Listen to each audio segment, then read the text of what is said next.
বাপ মারে খুশি করতে লক্ষ টাকা খরচ করা লাগে না রে যুবক।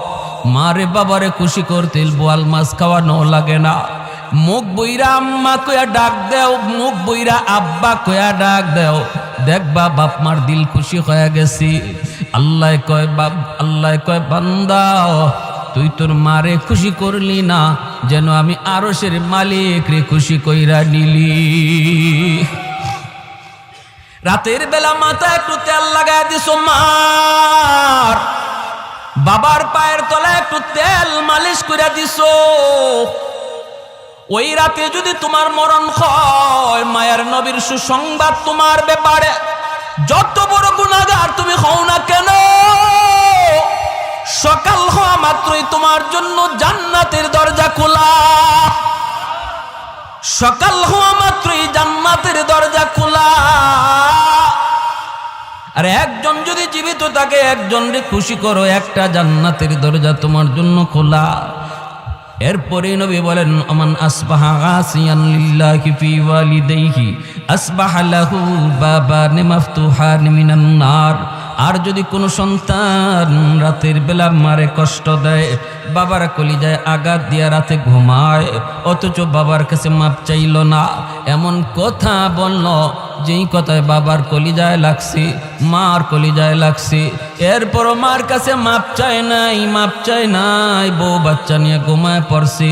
মায়ার নবী দয়ার নবী বলেন তুমি যত বড় হাজি সাবার নামাজি হও, সকাল হওয়া মাত্রই তোমার জন্য জাহান্নামের দুইটা দরজা খোলা।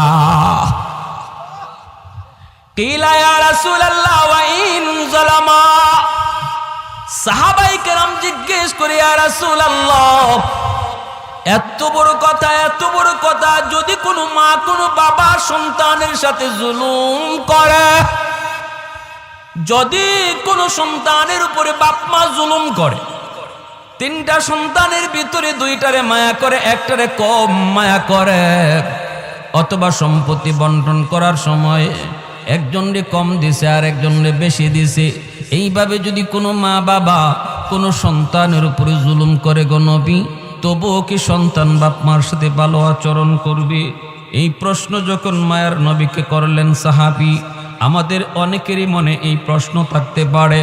আমাকে অনেকে ফোন দিয়ে এই কথাটা জিজ্ঞেস করে, হুজুর বাবা তো আমাকে ঠকাইছে, ভাইরে ভালো ভালো জমি দিছে, আমাকে জমি ভালো দেয় নাই, ভাইয়ের সন্তানকে বেশি আদর করে, আমার সন্তানরে কম মায়া করে, এইভাবে দুই চোখে দেখে, তবুও কি আমি মারে খাওয়াবো, তবুও কি আমি বাবারে খাওয়াবো?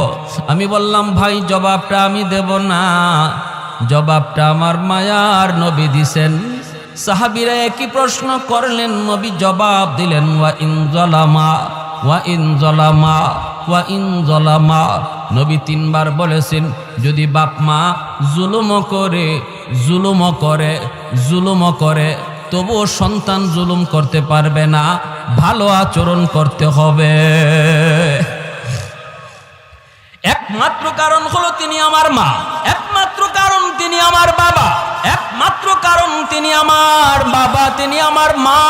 তার উসিলায় আমি দুনিয়া দেখেছি, তার উসিলায় আমি বড় হয়েছি, তার উসিলায় আমি আজকে ম্যাজিস্ট্রেট, তাদের উসিলায় আজকে আমি ডাক্তার, তাদের উসিলায় আজকে আমি শিল্পপতি।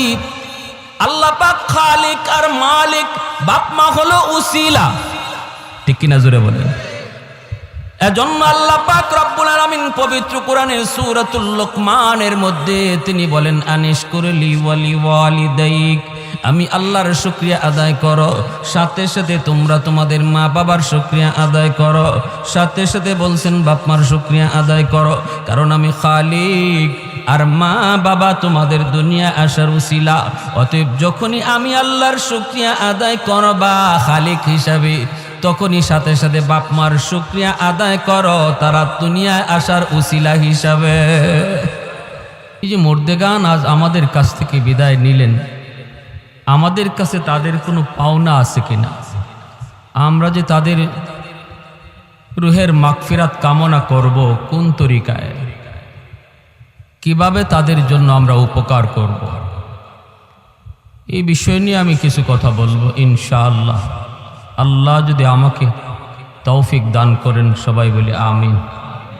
মুআজ্জাজ হাজিরিন, বনু তামিম গোত্র মদিনার একটি প্রসিদ্ধ গোত্রের নাম। এই বনু তামিম গোত্রের এক যুবক আল্লাহর নবীর কাছে একটা প্রশ্ন নিয়ে হাজির হলো। প্রশ্নটা হলো, ইয়া রাসূলুল্লাহ, আমি একটা কথা জানার জন্য আপনার কাছে এসেছি। নবীজি বলেন, কি কথা বলো? এই কথা বলার আগেই যুবকের চেহারা ফ্যাকাশে হয়ে গেল, যুবকের চোখে পানি জমে গেল, সে কান্না শুরু করল। নবীজি বলেন, বলো তোমার কি কথা বলো। তখন বলতেছি, ইয়া রাসূলুল্লাহ, আমার জিজ্ঞাসা হলো, মানুষ মারা যাওয়ার পর ওই মৃত ব্যক্তির জন্য আমরা যারা জীবিত, আমাদের পক্ষ থেকে কোনো খেদমত করার সুযোগ আসেনি। আমরা তো জীবিত মানুষের খেদমত করি, কিন্তু ওই যুবক নবীজির কাছে প্রশ্ন রাখলো, মৃত মানুষের জন্য খেদমতের কোনো ব্যবস্থা আছে কি না? নবীজি বললেন, কেন বলো? এই কথা বলতেই বলে, ইয়া রাসূলুল্লাহ, আমি একজন অসহায় এক যুবক, আমি আমার মা বাবার গর্ভে একমাত্র সন্তান। আমার মা আমার বাবা বড় কষ্ট করে আমাকে লালন পালন করেছেন, অভাবী সংসার। বাবা দিন আনতেন, দিন খাইতাম। কখনো বাবা যদি কাজে বের হতে না পারতেন, তাহলে এই দিন উপাস থাকতে হতো। আমি কত দেখেছি, মা নিজের খানাটা আমাকে খাওয়াইছেন, মা উপাস ছিলেন। আমি কত দেখেছি আমার বাবা উপোস ছিলেন, শেষ বয়সে চিকিৎসার অভাবে মারা গেলেন। কিন্তু ইয়া রাসূলুল্লাহ, আমি কোনোই উপকার করতে পারলাম না। আমার কাছে তখন টাকা পয়সা ছিল না, আমি উপযুক্ত হয়েছি, টাকা পয়সা কামানোর কোনো সুযোগ আমি পাই নাই। চোখের সামনে সে অভাব আর কষ্ট আর কান্না নিয়েই আমার আম্মা আমার আব্বা দুজন কবরে চলে গেলেন। আমি কোনো খেদমত করতে পারি নাই, কোনো খেদমত করতে পারি নাই। এই ধরনের আমাদের মধ্যে আসেনি না? নাই, আছে। যুবক বলতেছে, ইয়া রাসূলুল্লাহ, এখন আল্লাহ আমাকে অনেক সম্পদ দিছে, আমি এখন প্রচুর সম্পদের মালিক, টাকা পয়সার কোনো অভাব নাই, কিন্তু আমারই টাকা দিয়ে কার খেদমত করব? যার খেদমত করার ছিল সে তো নাই, তারা তো নাই। ওগো নবীজি, এখন আমি শুধু রাতের বেলা কান্না করি, চোখের পানি জড়াই, মার সে অভাবের দৃশ্য দেখা, মার কষ্টের কথা চিন্তা কইরা, বাবার কষ্টের কথা চিন্তা করে, যে আজ আমি চাইলে আমার আম্মাকে আমার আব্বাকে যত বড় ডাক্তার হোক তারে দেখাইতে পারতাম, মাকে একটা ভালো শাড়ি কিনে দিতে পারতাম, আব্বারে একটা ভালো লুঙ্গি কিনে দিতে পারতাম। যখন মা বাবা দুনিয়ায় ছিল তখন আমার তৌফিক ছিল না, আর এখন আল্লাহ আমাকে তৌফিক দিছে, কিন্তু সুযোগ কেড়ে নিয়েছে, মা বাবা কবরে শায়িত। ইয়া রাসূলুল্লাহ, ওগো নবীজি, আমি জানতে চাই, আমি কি আমার আম্মা আব্বাকে কোনো খেদমত করার সুযোগ আছে? এই কথা বইলা যুবক কাঁদতেছে। যুবকের কান্না দেখে আমার আপনার রহমতের নবীও কান্না শুরু করে দিছে। কারণ নবীজি তো মা বাবার কথা শুনলে এমনিতেই নরম হয়ে যান। কারণ জন্মের আগেই তো আমার আপনার নবী বাবা হারাইছেন, বুঝ হওয়া মাত্রই মা হারাইছেন, মার খেদমতের সুযোগও নবী পান নাই, বাবাকে তো চোখেই দেখেন নাই। আব্বা ডাক্তার ভিতরে কত মজা আমার আপনার নবী তা জানেন না। বাবা ডাক দিলে কত মজা লাগে সেটা নবী বুঝতেন না। এজন্য মা বাবার কথা যেই বলতো মায়ার নবী তখনই কান্না শুরু করে দিতেন। রাসূল করিম সাল্লাল্লাহু আলাইহি ওয়াসাল্লাম যুবকের এই কথা শুইনা নবী তাকে সান্ত্বনা দিয়ে বলেন, যুবক, কান্না থামাও, কান্না থামাও। যদিও মা বাবা কবরে শায়িত, যদিও দাদা দাদি কবরে শায়িত, নানা নানি কবরে শায়িত, তবু আওলাদ যদি চায় দুনিয়া তাইকা কবরে শায়িত বাপ মার খেদমত করার সুযোগ আল্লাহ এখনো রেখে দিয়েছে।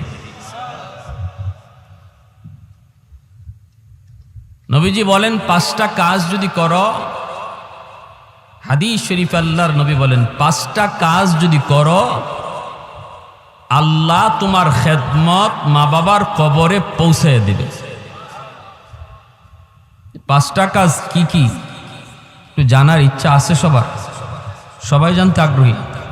আলহামদুলিল্লাহ, যাদের মা বাবা আজকে দুনিয়াতে আছেন তাদেরও জানা দরকার, কারণ একদিন তারা থাকবে না। কে আগে যাবে কে পরে যাবে কেউ জানে না। আসার সময় সিরিয়াল মেনটেন হয়, যাবার সময় কোনো সিরিয়াল নেই, কে আগে যায় কেউ জানে না। আমরা যারা মাটির উপরে থাকব আমাদের জন্য করণীয় কি? নবীজি বলেন হাদিসের আলোকে 5টা আমল যদি আমরা করি তাহলে আমরা আমাদের কবরে শায়িত মুর্দেগানের খেদমত করতে পারব। আল্লাহর নবী রহমতের নবী বলেন 5টা আমল। 1 নম্বরে নবী বলেন আসসালাতু লাহুমা। নবী বলেন যুবক, 1 নম্বর আমল হলো, 1 নম্বর কাম হলো বেশি বেশি করে তুমি তাদের জন্য দোয়া করো। বেশি বেশি করে তাদের জন্য তুমি দোয়া চাও। কোন দোয়া? যে দোয়াটা আল্লাহ কোরআনের মাধ্যমে শিখাইছেন, রব্বির হামহুমা কামা রব্বায়ানি সগীরা। এই দোয়াটা শিখাইছেন কে? একটু মনোযোগ দিয়ে কথাগুলা শুনব, লম্বা চোরা কোনো বয়ান না, 5টা কথা বলার পরই বয়ান শেষ। একটু মনোযোগ যুবক, একটু দিলটা নরম করে কথাগুলি শুনো রে। আল্লাহ নবী বলে 1 নাম্বার হলো তাদের জন্য দোয়া। যেই দোয়াটা আল্লাহ কোরআনের মাধ্যমে শিখাইলেন। আল্লাহ নিজে বলেন তুমি যদি তোমার বাপ মার জন্য দোয়া করতে চাও আমি আল্লাহর কাছে, তাহলে এইভাবে দোয়া করো। যদি আল্লাহ নিজে দোয়া শিখায় দেন তাহলে বোঝা গেল এইভাবে দোয়া করলে আল্লাহ কবুল করবে, এর গ্যারান্টি আছে, ঠিক না? ফ্যাক্টরির মালিক যদি বলে আমার ফ্যাক্টরিতে যারা চাকরি করার জন্য দরখাস্ত দিয়েছো, আমি সব দরখাস্ত দেখার পর একজনকে আমি শুধু চাকরি নিয়োগ দিব, একজনকে দিব। কে সেই একজন? এদের ভিতর থেকে একজনকে ফ্যাক্টরির মালিক, কোম্পানির মালিক নিজেই দরখাস্ত লেখা দিল, ও মিয়া তোমার বাড়ি আমার এলাকায়, আমি ঢাকায় থাকি, বাড়ি আমার বিবাড়িয়া, তবে এসেছো বিবাড়িয়া থেকে, আমার দেশের মানুষ, তোমাকে আমার বড় পছন্দ হয়েছে, ফ্যাক্টরিতে চাকরি করবা বলে হ। দরখাস্ত কেমনে লিখবা আমি শিখায় দিই, আমার কাছে দরখাস্ত এইভাবে তুমি লেখো। মালিক যদি দরখাস্ত শিখায় দেয় তাহলে বোঝা গেল আর কারো চাকরি হোক না হোক তারটা হবে 100% গ্যারান্টি। ঠিক তদ্রুপ আল্লাহ পাক কয় তোমরা যারা মার জন্য বাবার জন্য দোয়া করো রে, নিজের থেকে দোয়া করা লাগবে না, আমি আল্লাহ বলে দিই এইভাবে আমার কাছে চাও। বুঝা গেল চাইতে দেরি দোয়া কবুল হতে দেরি না। আল্লাহ পাক কয় রব্বির হামহুমা কামা রাব্বায়ানি সগীরা। এ যুবক, তোমার মা তোমার বাবা শিশুকালে তোমাকে আমাকে যেইভাবে লালন পালন করেছেন, এই দৃশ্যটা হয়তো তুমি ভুলে গেছো, কিন্তু আল্লাহ পাক তিনি ভুলেন না। আল্লাহ পাক জানেন শিশুকালে একজন সন্তানকে তার মা কতটা আদর করেছে, বাবা কতটা আদর করেছে। নিজের না খায় সন্তানকে খাওয়াইছে, নিজের না পইরা সন্তানরে পড়াইছে। কত বাবা ঈদের দিনে সিরা লঙ্গি পরছে, কিন্তু সন্তানরে নতুন কাপড় কিনা দিছে। কত মা ঈদের দিনে নিজে পুরাতন কাপড় পরছে, কিন্তু সন্তানদের নতুন কাপড় কিনে দিছে। রব্বুল আলামিন তিনি বলেন শিশুকালের দৃশ্যটা আমি আল্লাহ এখনো দেখতেছি। তোমার বাবার গায়ের ভিতরে কত অসুস্থতা, এরপরও নিজে ডাক্তার দেখায় না। অসুখ বিসুখ একটা দুইটা নয়, কত অসুখ, কিন্তু তুমি অসুস্থ হয়েছো। রাত কোন একটা না দুইটা, সেই দিকে বাবা তাকায় না, তোমাকে কুলে নিয়ে ডাক্তারের কাছে দৌড় দেয়। বাজারে গেছে, বাবার পকেটে টাকা নাই রে যুবক, বাবার পকেটে টাকা নাই, কিন্তু বাড়িতে আসার আগেই মাথার ভিতরে চিন্তা, আমি ঘরে ঢুকলে পরে আমার সন্তান বলবে আব্বু কি আনছো, আমি তখন কি দিব কি দিব। এই চিন্তা করে কত বাবা মানুষের কাছ থেকে ধার করে ঋণ করে করে তোমার আমার জন্য কিছু নিয়ে আসছি। আল্লাহ পাক রব্বুল আলামিন বলেন, তুমি যখন আমি আল্লাহর কাছে বাপ মার জন্য দোয়া চাইবা, তখন আমাকে ইয়াদ করায় দিও। আমাকে বইল মালিক, শিশুকালে আমার আম্মা আমার আব্বা যেইভাবে আমাকে মায়া করছেন, আল্লাহ কবরেও তুমি ওইভাবে মায়া কইর, আমাকে ইয়াদ করে দিও, আমাকে ইয়াদ করে দিও। আমি আল্লাহর তো ইয়াদ আছি, আমি শুনতে চাই তোমার মুখ থেকে কথা। এজন্য আল্লাহ নবী রহমতের নবী বলেন, এ দুনিয়ার সন্তানের দল, বাবাকে চোখে দেখি নাই, মার খেদমত করার সুযোগ পাই নাই। সাহাবায়ে কেরামদেরকে নিয়ে জিরানা নামক জায়গার ভিতরে নবীজি বসা, হঠাৎ করে সাহাবায়ে কেরাম দেখেন আমার আপনার নবী দৌড় শুরু করলেন। তাকা দেখেন একজন বৃদ্ধা মহিলা লাঠিতে বর দিয়া মায়ের নবীর দিকে আসে, আর ওই মহিলাকে আগায়া আনার জন্য রহমতের নবী, দু জাহানের সর্দার, যিনি কারো সম্মানে দাঁড়ান না, তার সম্মানে সবাই দাঁড়ায় যায়, সেই নবী বসা থেকে দাঁড়ালেন। শুধু দাঁড়ালেন তা না, ওই বৃদ্ধা মহিলার সম্মানে নবী দৌড় শুরু করে দিলেন আর বলতেছেন, মা মা তুমি নবুয়তি চাদরে বসে যাও। সাহাবীরা জিজ্ঞেস করে, গো নবী কি তার করবা?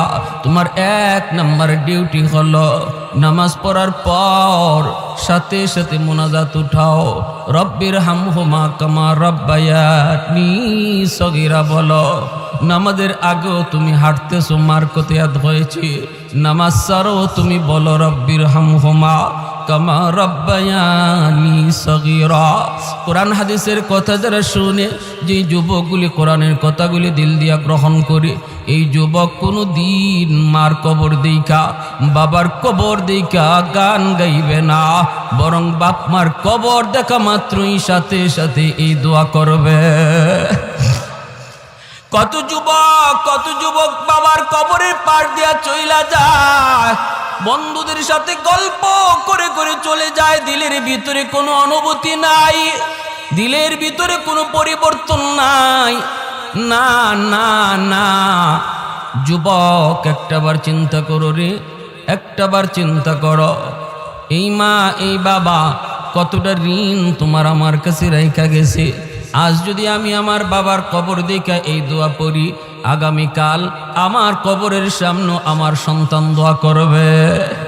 আমি যদি গান গায়ে যাই, বাচ্চাও অপেক্ষা করো, তোমার সন্তানও তোমার কবরের সামনে গান গাইবে। এজন্য বলি, না না যুবক, নবী বলেন যখনই ইয়াদ হয় তখনই তুমি এই দোয়াটা পড়ো, রব্বির হামহুমা কামা রাব্বায়ানি সগীরা, রব্বির হামহুমা কামা রাব্বায়ানি সগীরা। পড়ব না সবাই ইনশাআল্লাহ? সবাই এই দোয়াটা পড়ব। ইমাম সাহেব যখন পড়ে তখন আমিও জবানে জবানে বলবো, শুধু আমিন বলবো তা না, যখনই ইমাম সাহেব বলবে রাব্বির হামহুমা, আপনি আমিও জবানে জবানে বলবো রাব্বির হামহুমা, জবানে জবানে দোয়াটা পড়ব। না না শুধু আমিন বইলেই শেষ না, নিজের জবানেও বলবো ইনশাআল্লাহ। ভাইয়েরা বন্ধুরা, করাচির হযরত হাকিম আক্তার সাহেব রাহিমাহুল্লাহ আল্লাহর বহুত বড় ওলি, করাচির মসজিদে নামাজ পড়েন। হঠাৎ করে দেখেন একজন যুবক বড় সুন্দর করে নামাজ আদায় করলো, ডান হাত তার কাপড় দিয়ে পেঁচানো। নামাজ শেষ হলে পরে আল্লাহর ওলি যুবককে ডাক দিলেন, যুবক বড় সুন্দর করে নামাজ পড়েছো, কিন্তু তোমার ডান হাত কাপড় দিয়ে পেঁচানো কেন? যুবক বলতেছে, ও আল্লাহর ওলি, এই করুণ ইতিহাস, আমি আমার মায়ের গর্ভে একমাত্র সন্তান। আমার মার সাথে বেয়াদবি করার কারণে আমার হাতের মধ্যে পচন দেখা দিয়েছে। পচন, এই পচন ভালো হয় না। আল্লাহর ওলি বলেন, কেন তুমি কি ডাক্তার দেখাও না? কয়, ভারত পাকিস্তানের সব ডাক্তার দেখানো শেষ, কেউ রোগ ধরতে পারে না। ডাক্তার বলে, আমরা তো বুঝি না কেন তোমার পচন ভালো হয় না, বরং উপরের দিকে ওঠে, উপরের দিকে ওঠে। আমি বলেছি, ডাক্তার তোমরা আমার রোগ ধরতে পারো না, কিন্তু আমি নিজে আমার রোগ ধরে ফেলেছি। আমার আগুন লাগছে আসমানে, তোমরা পানি দিতেছ জমিনে, এই আগুন কোনো দিন নিভবে না। মার সাথে বেয়াদবি করেছি, মার সাথে বেয়াদবি করেছি, বউয়ের কোথায় মার গায়ে হাত উঠায় ফেলছি, নাউজুবিল্লাহ। যেই মাত্র মার গায়ে হাত উঠেছি, মা হাও মাও করে কান্না করে আর করে, বাবা আজকে তুই বউয়ের কোথায় আমি মার গায়ে হাত উঠে দিলি, একবারও চিন্তা করলি না এই হাতটা মা চুমায়া চুমায়া বড় করছি। তোর বাবা নাই, জন্মের কিছুদিন পরে তোর বাবা মারা গেলেন। তোর মুখের দিকে তাকাইয়া জীবন যৌবন শেষ করে দিলাম, অন্যত্র বিয়ে বসলাম না। আজকে তুই তোর বউয়ের কথায় আমি মার গায়ে বুঝে তুই হাত উঠায় দিলি, তাহলে ঠিক আছে, আল্লাহ যেন তোর এই হাত পছায়া দেয়, নাউজুবিল্লাহ। তুই যেন আমার জানাজার নামাজ পড়তে না পারো। যুবক বলতেছে, ও আল্লাহর ওলি, মা এই পদ্ম দেওয়া মাত্রই আমি টের পাইছি আমার পায়ের জমিন কাইপা উঠছে। অফিসে গেলাম, কিছুদিন পরেই মার মৃত্যু সংবাদ। বাড়িতে আসার জন্য রওনা দিলাম, কিন্তু রাস্তায় এত সমস্যা হয়েছে অন্য কোনোদিন হয় না। গ্রামে পৌঁছতে পৌঁছতে মার জানাজা গ্রামবাসী পড়ে ফেলেছে। আমি এসে হাউমাউ করে কান্না করি। মুরব্বীরা কয়, বাবা তোমার জন্য অনেক অপেক্ষা করেছি। মানুষজন আর ধৈর্য ধরে না, এজন্য জানাজা পড়ে ফেলেছি। আমি কান্দি আর বলি, এটা তোমাদের দোষ না, এটা আমার কপালের লিখন গো। মার একটা বদ্ধ ছিল, তুই আমার জানাজার নামাজ যেন পড়তে না পারো। মার এই বদ্ধ কবুল হয়ে গেছি। মার আরেকটা বদ্ধ আসিল, তোর হাত যেন পচা যায়। অল্প দিন পরে আমি দেখলাম ওই হাত, যে হাত আমি মার গায়ে উঠেছি, এই হাতের মধ্যে ফুরা দেখা দিছি। এই ফুরা থেকে পচন শুরু হয়ে গেছি। ডাক্তারের কাছে গেলাম, কেউ রোগ ধরতে পারে না, অ্যান্টিবায়োটিক খাই, অ্যান্টিবায়োটিক দেয়, কিন্তু রোগ সারে না, কোনোভাবেই তো রোগ সারে না। আমি তো আমার রোগ ধরে ফেলেছি। আমার হাতের পচনের দুর্গন্ধ এত বেশি। সুন্দরী বউ, যেই বউয়ের কারণে আমি মার গায়ে হাত তুলছিলাম, সেও আমারে সেইরা বাপের বাড়ি চলে গেছে। এলাকার মানুষ আমাকে বাড়ি থেকে বের করে দিয়েছে। আমি এখন রাস্তায় রাস্তায় ঘুরি, মসজিদে মসজিদে কান্না করি আর সেজদা দিই। হাতটা কাপড় দিয়ে পেঁচে রাখি, যাতে মানুষ দুর্গন্ধ না পায়। গো আল্লাহর ওলি, আমার কি আল্লাহর কাছে কোনো মাফ আসেনি? আমি কি কোনো মাফ পাইমনি? মাফ পাইমনি? সমাজে এমন কত যুবক, মার সাথে তুমি বেয়াদবি করতেছ, বাবার সাথে তুমি বেয়াদবি করতেছ। আমার নবী কয়, রাদাল্লাহি ফি রাদাল ওয়ালিদাইন ওয়া সাকাতুর রাব্বি ফি সাকাতিল ওয়ালিদাইন। ওগো আল্লাহ, আমার আল্লাহ তার হাবিবকে ডাইকা কয়, বন্ধু তুমি কয়া দাও, যেই সন্তানের উপরে তার মা তার বাবা রাজি থাকে, আমি আল্লাহ তার উপর রাজি হইয়া যায়। আর যেই সন্তানের উপরে বাপ মা নারাজ, হজ কইরাও আমাকে রাজি করাতে পারবে না, তাহাজ্জুদ পড়াও রাজি করাতে পারবে না, মসজিদ বানায় দিয়েও আমাকে রাজি করাইতে পারবে না যদি বাপ মা রাজি না থাকে। আর যদি বাপ মা রাজি থাকে আল্লাহ বলে আমি রাজি হইয়া যাই। এজন্য রে যুবক, কার গায়ে হাত উঠাইতেছো, কারে বকা দিতেছো? নবীজি বলেন মান আসবাহা মুতিআন লিল্লাহি ফি ওয়ালিদাইহি আসবাহা লাহু বাবান মাফতুহান মিনাল জান্নাহ। কোন সন্তান যদি রাতের বেলা মারে বাবারে খুশি কইরা ঘুমায়, মা তার উপরে খুশি, বাবা তার উপরে খুশি, ওই অবস্থায় যদি যুবক রাতের বেলা ঘুমায়, নবী বলেন সকাল হওয়া মাত্রই তার জন্য আল্লাহ পাক জান্নাতের দুইটা দরজা খুলে দেয়। ফাইন কানা ওয়াহিদান ফাওয়াহিদা, নবী বলেন যদি একজন জীবিত থাকে আর একজনকে খুশিরা কইরা সে রাতে ঘুমায়, মার সাথে বইসে একটু গল্প করলো, মার সাথে বইসে একটু পরিবারের কথা নিয়ে কথা বলল, মাকে একটু হাসাইল, মার একটা পান বানায়া দিল, ঘুমাইবার সময় মার মাথা একটু তেল মালিশ করে দিল, বাবার পায়ের তলায় একটু তেল লাগায় দিল, বাবার কলিজাটা খুশি হয়ে গেল। এজন্য আল্লাহ নবী বলেছেন যুবক, এক নাম্বার কাম হলো যখনই মার কথা বাবার কথা ইয়াদ হবে এই দোয়াটা পড়বা। আর এই দোয়াটা পড়া মাত্রই সাথে সাথে পড়তে দেরি আল্লাহ পাক তোমার বাপ মার কবরে খেদমত পৌঁছাইতে দেরি হবে না। 2 নম্বরে নবী বলেন ওয়াল ইস্তিগফারু লাহুমা, মার জন্য বাবার জন্য তুমি সাধ্যমতো দান করো, সদকা করো, মসজিদ মাদ্রাসায় দান করো, অভাবী মানুষকে দান করো। মার আত্মীয় অভাবী, বাবার আত্মীয় অভাবী, অভাবী মানুষকে তুমি দান করো। যখনই তাদের নামে তুমি দান সদকা করবা, সাথে সাথে আল্লাহ পাক তোমার মা বাবার কবরে তোমার খেদমত পৌঁছে দিবে। 3 নম্বরে নবী বলেন ইনফাযু আহদিহিমা মিন বাদিহিমা,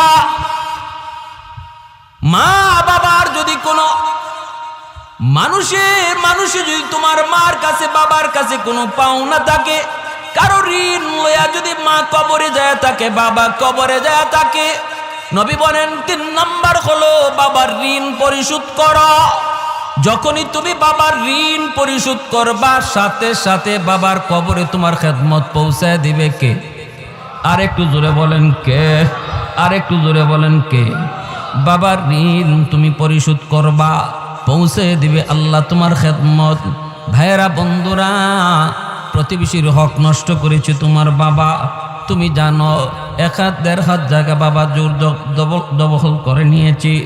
তোমার বাবার গায়ে শক্তি ছিল, তারপর পরিবারও বড় ছিল, গোষ্ঠীও বড় ছিল, এজন্য জমি দখল করেছে। তুমি জানো যদি আজকে তুমি বাবার কবরে খেদমত পৌঁছাইতে চাও, গরু জবাই করে জিয়াফত পরে করো, আগে ওই 1 হাত জায়গা ফেরত দিয়া দাও, সাথে সাথে আল্লাহ পাক বাবার কবরে খেদমত পৌঁছে দিবে।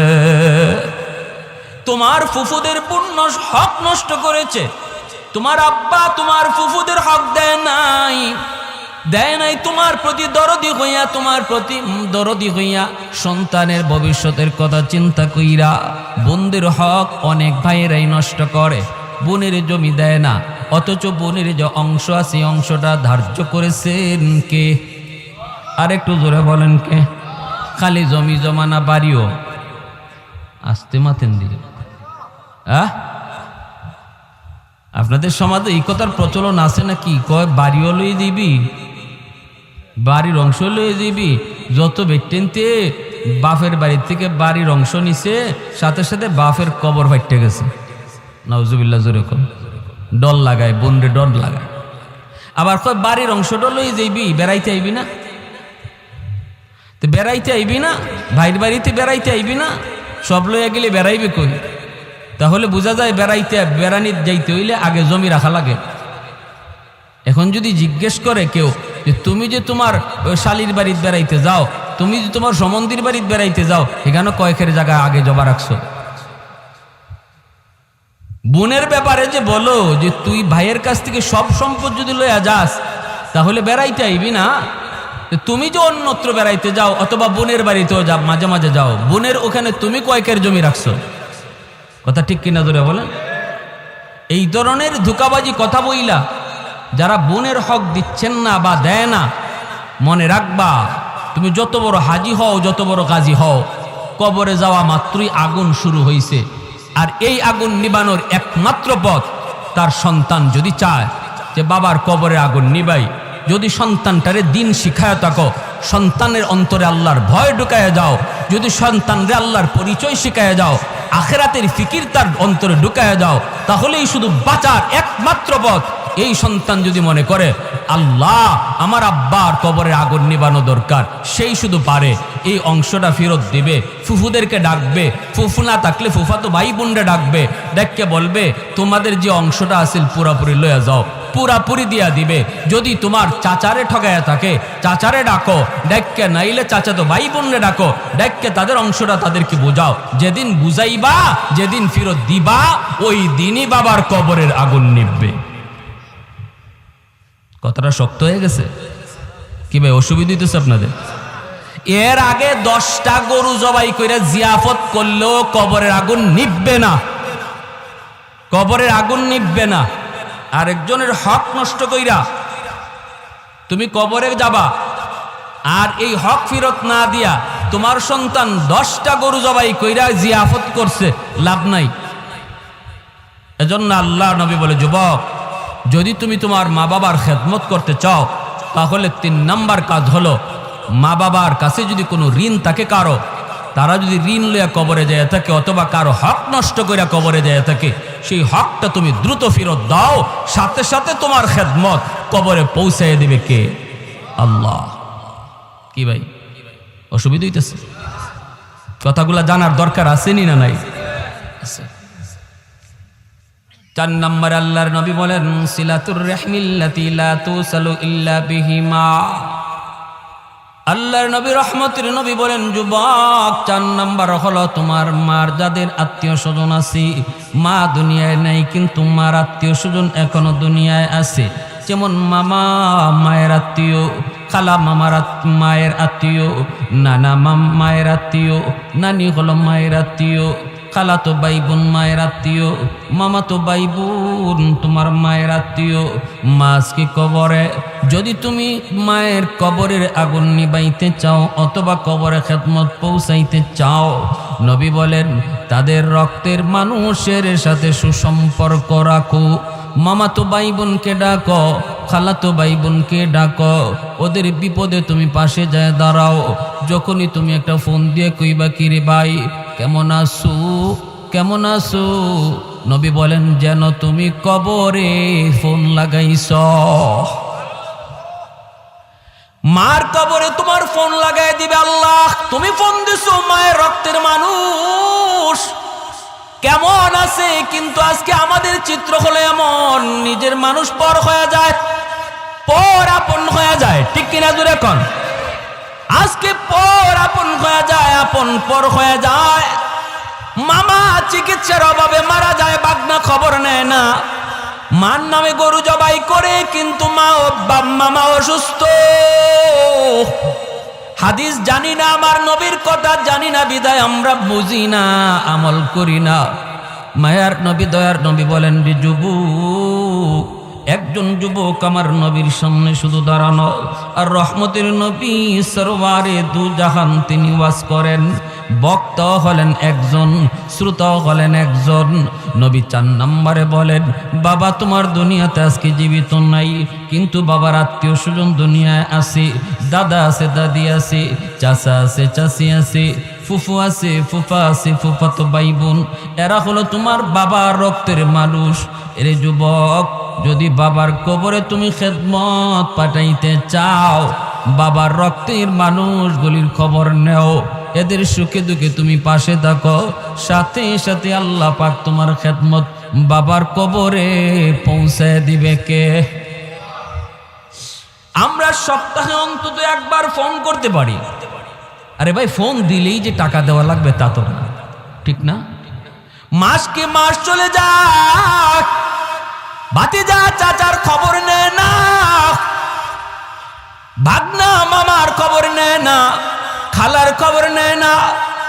সপ্তাহে অন্তত একবার যদি ফোনের ব্যবস্থা করি। এখন তো একটা সুযোগ হয়ে গেছে, একটা সুযোগ, ফোনের কারণে বাড়িতে যাওয়া লাগে না। টেলিফোনে যেমন কিছু ক্ষতি আছে, লাভও আছে। এই লাভটা তো আছে, আমি ডায়েরির মধ্যে আমার মায়ের আত্মীয় স্বজন যারা, তাদের নাম আমি ডায়েরিতে লিখতে পারি। এই ডায়েরির ডান দিকে আমি তাদের মোবাইল নাম্বারটা উঠায় রাখলাম। বাবার আত্মীয় স্বজন কারা কারা জীবিত, এদের নাম ডায়েরিতে আমি লিখলাম। ডান দিকে মোবাইল নাম্বারটা সংগ্রহ করে রাখলাম, আর উপরে লিখে রাখলাম সপ্তাহে একবার ফোন দিব, সপ্তাহে একবার ফোন দিয়ে খবর নিব। বাইরে মনে রাখবা, এটা বহুত বড় হাদিসের উপরে আমল তোমার হয়ে যাইতেছে রে। যখনই বাবার আত্মীয় চাচারে তুমি ফোন দিলা, নবী কয় যেন বাবার কবরেই তুমি ফোন লাগাইছ। ভাইরে কত সুন্দর আমল নবী বুঝা দিতেছেন যুবককে। আজকে আমাদেরও জানা প্রয়োজন।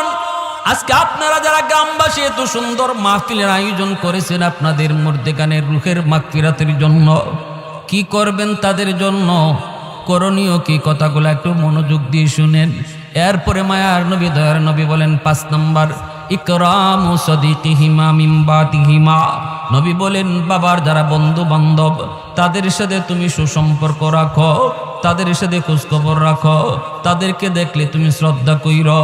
বাবা যাদের সাথে চলতো, বাবার বয়সের মানুষ যাদের সাথে বাবা চলতো রে, ওই মানুষগুলাকে পাইলে পরে বাবার মতো শ্রদ্ধা কইরো, সালাম দিও। আর বইল চাচা আব্বা থাকতে কত বাড়িতে আসতেন, আজকে আমার বাবা নাই, এজন্য বাড়িতে আসেন না। চাচা একটু বইসা যান, এক কাপ চা খায়া যান, পাইলে বাজারে পাইছো একটু ধরো আদর করে একটা চা খাওয়া দাও, একটা পান খাওয়া দাও, এতটুকু তুমি তার খোঁজ খবর নেও। মায়ার নবী দয়ার নবী বলেন যখনই বাবার কোনো বন্ধুরে পায়া বাবার মতো শ্রদ্ধা করবা, সাথে সাথে তোমার বাবার কবরে খেদমত পৌঁছায় দিবে আল্লাহ। মা আজকে দুনিয়ায় নাই, কিন্তু মার বান্ধবী আছে, মার সমবয়সী মহিলা আছে, পাইছো বলতেছো চাচি একটু বাড়িতে উঠেন, এক কাপ চা খেয়ে যান। ঈদের সিজনে মা যেই মহিলাদের সাথে চলতো, এমন গরিব একটা মহিলা দেইকা নতুন কাপড় কিনে দেন। মায়ার নবীর বাসায় যেন তুমি তোমার মার এই নতুন কাপড় কিনে দিছ। এইভাবে আল্লাহর নবী যুবককে একটা ওয়াজ করলেন আর বললেন 5টা আমল যদি করো, যখনই সন্তান বাপ মার নামে এমন কোনো দান সৎকা করে, এমন কোনো ভালো আমল করে, আল্লাহ কেমনে সাথে সাথে পৌঁছায়। জুনাইদ বাগদাদি রহমতুল্লাহি আলাইহি তিনি ঘুমাইছেন, স্বপ্নে দেখেন একজন মানুষ, চেহারাটা জাহান্নামী চেহারা, কানতেছে, কালো কুৎসিত, আযাবের চিহ্ন তার চেহারার মধ্যে রয়েছে। জুনাইদ বাগদাদি রহমতুল্লাহি আলাইহি বলেন কে গো, কি তোমার পরিচয়? লোকটা বলতেছে হুজুর আপনি আমাকে চিনবেন না, আমি আপনার এলাকারই একজন মানুষ, বহু আগে আমার মরণ হয়েছে, কিন্তু কবরে আমি শান্তিতে নাই, কবরে আমি শান্তিতে নাই গো, কবরের মধ্যে আমি আযাবে আছি। আমার দুনিয়াতে কোনো সন্তান নাই, আছে শুধু একটা মেয়ে সন্তান। আমার আল্লাহ আমাকে জানাইছে আমার মেয়েটা যদি আমার জন্য আল্লাহর কাছে কোনো ভালো কাজ করে, এই উসিলায় আল্লাহ আমাকে মাফ করে দিবে। আমার নামে যদি সদকা করে, আমার নামে যদি কোনো ভালো কাজ করে, আল্লাহ আমারে মাফ করে দিবে। কারণ সন্তান যখন বাপ মার জন্য কোনো ভালো কাজ করে অথবা দোয়া করে, সন্তানের জন্য বাপ মায়ের দোয়া করলে যেমন সরাসরি কবুল, সন্তানও যদি বাপ মার জন্য দোয়া করে এই দোয়াও সরাসরি কবুল। সালাসাতুন দাওয়াতুম মুস্তাজাবাতুন লা শাক্কা ফীহ, দাওয়াতুল মাজলুম ওয়া দাওয়াতুল মুসাফির ওয়া দাওয়াতুল ওয়ালিদ আলা ওয়ালাদিহি। আল্লাহ নবী রহমতের নবী বলেছেন 3 ব্যক্তির দোয়া সরাসরি আল্লাহর দরবারে কবুল হয়। এক হলো মজলুমের দোয়া, আর এক হলো মুসাফিরের দোয়া, আর এক হলো বাপ মার দোয়া। বাপ মার দোয়া যেমন কবুল, সন্তানের দোয়াও বাপ মার জন্য কবুল। জুনাইদ বাগদাদি কই এবার আমার কাছে কি চাও? কয় হুজুর আমি আপনার কাছে একটু সাহায্য চাই, যদি আমার মেয়েটার একটু খবর দিতেন যে আমি বড় বিপদে আছি, সে যদি আমার নামে একটু সদকা করে আল্লাহ আমাকে মাফ করে দিবে। জুনাইদ বাগদাদির ঠিকানা লইয়া ঘুম থেকে উইটা ওই মেয়েটার সংবাদে তিনি বের হয়ে গেলেন। এলাকার মানুষকে তিনি জিজ্ঞেস করেন, মহিলা মানুষেরা কয় হুজুর মহিলাটা বড় খারাপ, ওর কাছে আপনি কেন যাইবেন, ওর চরিত্র ভালো না। জুনাইদ বাগদাদি কয় আমি চরিত্র ভালো মন্দ বুঝি না, আমাকে বলো কোথায় গেলে পাবো। কয় নদীর ঘাটে গোসল করে। জুনাইদ বাগদাদি তিনি নদীর পাড়ে আইসা দাঁড়ায় রইলেন। মেয়েটা গোসল শেষ করে আইসা কয় মৌলবি তুমি আবার কি চাও? জুনাইদ বাগদাদি কয় মা আমি চাই না, আমি একটা খবর নিয়ে এসেছি। কয় কার খবর? কয় তোমার বাবার খবর। কয় আমার বাবার কিসের খবর? বাবা তো বহু আগে কবরে। বাবার আবার খবর কিসের? জুনাইদ বাগদাদি কয় তোমার কবরের বাবার সংবাদ। কি খবর? মারে তোমার বাবা কবরের মধ্যে আযাবে আছে, স্বপ্ন যুগে আমাকে দেখাইছে, আমার কাছে একটু সাহায্য চাইছে রে মা, আমি যেন তোমাকে এই সংবাদটা দিই। তুমি যদি তার নামে একটু দান সৎকা করো, আল্লাহ পাক তোমার বাবার কবরের আযাব আল্লাহ মাফ করে দিবে। এই কথা বলতি যে গুনাহ করে, অতিরিক্ত গুনাহ করার কারণে মানুষের কলিজা শক্ত হয়ে যায়। একটা দুইটা গুনাহ করে তখন কলিজায় দাগ পড়ে, এক পর্যায়ে কলিজাটা গুনার কারণে শক্ত হয়ে যায়। মহিলাটার কলিজা শক্ত হয়ে গেছে।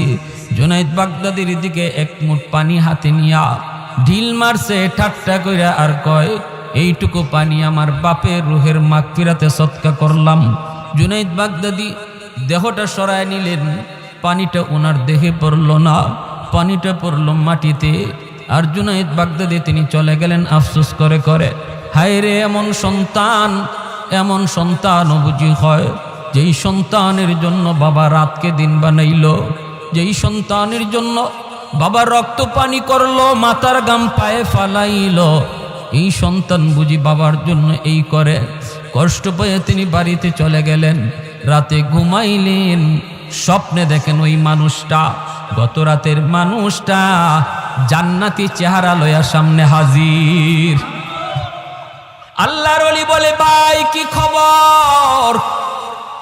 চেহারা পরিবর্তন কেমন করে হলো? হাসি খুশি চেহারা। হুজুর আমি আপনার কৃতজ্ঞতা স্বীকার করতে এসেছি, শুকরিয়া জানাইতে এসেছি। জুনাইদ বাগদাদি কয় কই তোমার মেয়ে তো কিছুই করলো না, আমি তো খবর ঠিকই শোনাইছি, তাহলে পরিবর্তন কেমনে হলো? এইবার লোকটায় কয় হুজুর আমার মেয়েটা যে পানি ছিটা দিছে আপনার দিকে, এই পানিটা আপনার গায়ে লাগে নাই, পানিটা পড়ছে মাটিতে। একটা পোকা অনেক দিন যাবৎ পানির তৃষ্ণায় ছটফট করতেছিল, জানজায় অবস্থা। এই পোকার মুখে যখন পানির ছিটাটা যায় পড়ছি, পোকা পানি পান কইরা তার জীবন রক্ষা পাইছে। পোকায় দোয়া করেছে আল্লাহ যার উসিলায় জীবন ফিরে পাইলাম, আল্লাহ তুমি তারে মাফ করে দাও। এই উসিলায় আল্লাহ আমাকে মাফ করে দিছে। मैं तालिब मौला हूँ मेरे इश्क निराला, मैं तालिब मौला हूँ मेरे इश्क निराला, है जुमला जहाँ जिनके तजल्ली से उजाला, है जुमला जहाँ जिनके तजल्ली से उजाला, मादर दो जहाँ गैर खुदा यार नदारम, जुज़ याद खुदा ही चेदिगुर कार नदारम, जुज़ याद खुदा ही चेदिगुर कार नदारम। जुरे कोन আল্লাহু আকবার। তাহলে মা বাবার জন্য আমাদের করণীয় কি, এটা আমরা হাদিসের আলোকে জানলাম। কয়টা আমল? আর একটু জোরে বলেন কয়টা? 1 নম্বরে দোয়া, 1 নম্বরে, 2 নম্বরে দান সদকা করবো ইনশাল্লাহ, 3 নম্বরে বাপ মা কারো ঋণ কারো হক মাইরা থাকলে হক ফেরত দেওয়া। এটা একটু কষ্ট হবে, এরপর আমি বলবো যদি বাপ মার আদর্শ সন্তান তুমি হয়ে থাকো, যদি বাপ মার নেক সন্তান হয়ে থাকো, সম্পদের প্রতি লোভ করো না, কারণ এই সম্পদ তোমার হাতে থাকলে তুমি কবরে গেলেও আগুনে জ্বলবা যদি তোমার সন্তান ওইটা ফেরত না দেয়।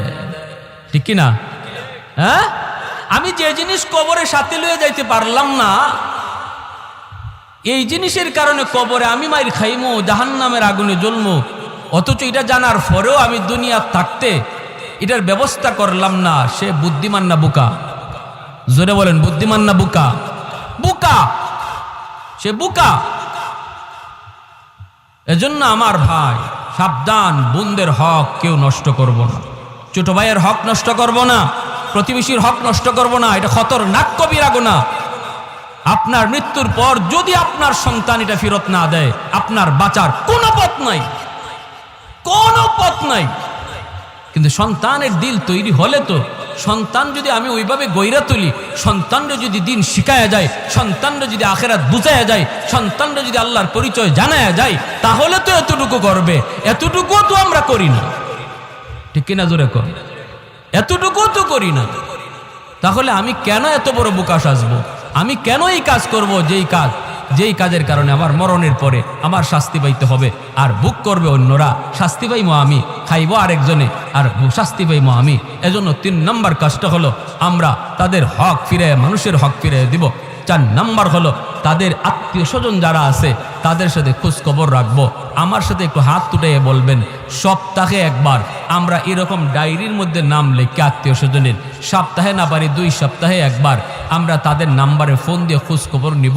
আমার নবীর হাদিসের উপরে এই আমলটা কারা করতে রাজি আছি? একটু হাতটা উঠে আল্লাহরে দেখা। আল্লাহ তুমি কবুল করো, জোরে বলে না আমি। আজকে কালকে বাজারও যাইয়া আমরা একটা ডায়েরি কিনবো ইনশাল্লাহ। কোন একটা ডায়েরি কিনবো, কিনা এই ডায়েরির মাঝে আমার মার আত্মীয় কারা কারা জীবিত আছে, বাবার আত্মীয় কারা কারা জীবিত আছে, তাদের নাম লিখবো, নাম্বার, মোবাইল নাম্বার যদ্দূর ফারি আমার কাছে জানা আছে লিখবো, না জানা থাকলে সংগ্রহ করব, সংগ্রহ করে লিখে রাখবো। এই ডায়েরিটা থাকবে আমার কাছে, আমি উপরে লিখে রাখবো। আমি সপ্তাহে পারবো না, মাসে একদিন ফোন দিব। দেন মাসে একদিন ফোন, মাসে একদিন ফোন দিয়ে শুধু খোঁজ খবরটা নেবেন। বাইরে কেমন আছো তোরা, বোন রে কেমন আছো তোরা, এতটুকু খোঁজ দেন। আজকে আমি শিল্পপতি হয়ে গেলে, কোটিপতি হয়ে গেলে আমার স্বাস্থ্যবাইয়ের কোনো খবর রাখি না। হে রিক্সা চালায় না হে ভ্যান চালায়, এরকম কোনো খবর নাই। আমি লাখ লাখ টাকা মসজিদ মাদ্রাসায় দান করতেছি, কিন্তু আমার রক্তের মানুষ অসহায় না খায়া মরতেছে, এতে আল্লাহ এত খুশি না। ঠিক কিনা জোরে কোন? এত খুশি না।